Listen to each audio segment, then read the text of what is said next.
Hey, thanks for coming back to the shop. I was just thinking about something the other day you might be interested in looking at. Back in 1992, we did the Jack Daniels car, Watts did with LGB. And at the time, they wanted to run it through a distributor, so we chose Cash Distributors out of Milwaukee, Wisconsin. Jim Cash, when we did the project, he thought, hey, this is a good idea. I'll do my own car and I'll license it with Harley-Davidson. So in 1993, he came out with the Harley-Davidson boxcar.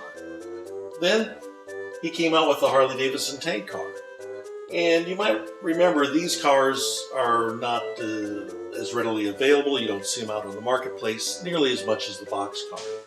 Well, what happened is the story behind that was that LGB wanted to have their own distribution here in the United States and eliminate the distributors. So they established LGB of America in San Diego and eliminated those distributors. Well, right when they eliminated them, Cash Distributors, he was one of the ones that got eliminated. He was not very happy about the whole situation. He had a lot of product on the shelves, and he was not happy. So he asked LGB to air freight over the Harley-Davidson tank cars they had already made at the factory. So they sent him over by air, and he got I think 1,200 came over by air. And when he got the cars, he then informed LGB he's not going to pay for the bill. They stiffed him on all this product he has. They won't take it back, so they can he's going to stiff them on the bill. So they were then at the factory over in Nuremberg. They were stuck with these Harley cars that were half in production, half built, half not built. So what they did was they took the existing Harley cars that they had on hand, and as I said, they didn't have licensing for Harley, so Nuremberg could not sell the cars. So what they did was they came up with this idea of making a Santa Fe tank car. And you can actually see some of the shared artwork is the HD CX 102 appears on both cars. They would have given it a white underprinting to this before they applied the orange. So possibly these are the ones that were done in white before they applied orange, and that's what state they were in. And to kind of confirm some of this stuff, there's an OK sticker on the Harley car and the Santa Fe car. And if we look at that OK sticker, and I can explain it to you, there's a 6-digit code here. It says OK LGB. Well, this is a production code used by LGB and put on all LGB products after 1987. It's a 6-digit number, and the first and the last digit are always the year of production. This starts with a 9, ends with a 4. That means 1994 is when it was produced.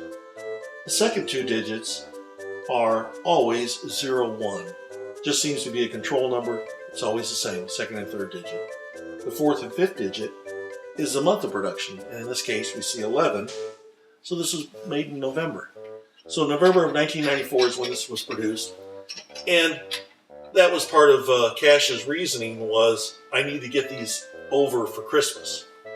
When we go to the Grand Canyon Santa Fe tanker, we look at the OK sticker. Indeed, we see the same exact code for production, November of 94, confirming this rumor that I've heard about the story that this is how these cars came into existence. Also, the Grand Canyon Santa Fe tanker never was put into a catalog, never appeared in any of LGB's catalogs. So that, again, shows it was an unplanned, unannounced item. Lastly, kind of following up with all this, is the boxes. Normally, LGB, when they do a box, like on their Conoco tank car, they're going to show the image of the car and then the product number underneath it. And then on the Harley-Davidson tank car, which of course was a licensed product, they utilized the Harley-Davidson logo with the licensing logo and then the product number. But on the Santa Fe tank car, we have just a plain barcode label with a 5-digit number for the product. So this was kind of an interesting car, and we think there's maybe 800 of these Santa Fe tankers that were left out of the 2000 production run for the Harley tanker that was originally planned. So it's kind of a neat car that you don't see very often, and one to look out for, and kind of a nice little story to understand exactly maybe where this car came from and its association with the Harley car. Well, thanks for coming to the store today. And hopefully we can find something interesting for you next time.